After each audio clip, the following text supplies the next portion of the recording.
Mwanamke mmoja mzee alikuwa anaishi na wanawe watatu wa kiume walikuwa ni vipofu. Siku moja kijijini hapo akasikia zogo, akawaambia, leo kijijini kwetu bana tumetembelewa na tembo. Vijana wakashtuka, japokuwa walikuwa vipofu, wakasema tunatamani hata kama sisi ni vipofu basi tuende hata tukamuhisi huyo tembo yukoje. Wakafika mbele ya tembo, kila mmoja akashika sehemu yake. Wa kwanza akawa ameshika mguu, aliposhika mguu akasema kumbe tembo bwana yupo kama nguzo. Mwingine akasema hapana bwana, tembo yupo kama kamba, alikuwa ameshika mkia. Mwingine alishika sehemu ya tumbo akasema tembo bana yupo kama ukuta bana, bonge la ukuta. Wakaanza kubishana, kelele zikawa kubwa, zikamshawishi mama yao wasogelee na kuwauliza shida nini hapa. Wakaanza kumwambia, kila mmoja anaelezea kile ambacho alikihisi. Mwingine anasema bana ilikuwa hivi.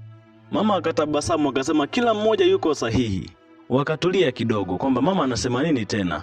Mama akasema sababu iliyofanya kila mmoja aelezee kivyake ni kwa sababu kila mmoja alishika sehemu tofauti na aliyoshika mwenzake. Kwa sababu mmoja aliposhika mguu akahisi kama nguzo, mwingine aliposhika mkia akahisi kamba, mwingine aliposhika tumbo akahisi huenda ni ukuta. Mama akaongeza na kusema tembo ana hizo sifa zote mlizozitaja. Mama anaongezea anawaambia siku zote upende kujifunza na upende kusikiliza wengine, kwa sababu siku zote ukweli huwa ni mtazamo tu wa mtu na wala usimkosoe mtu.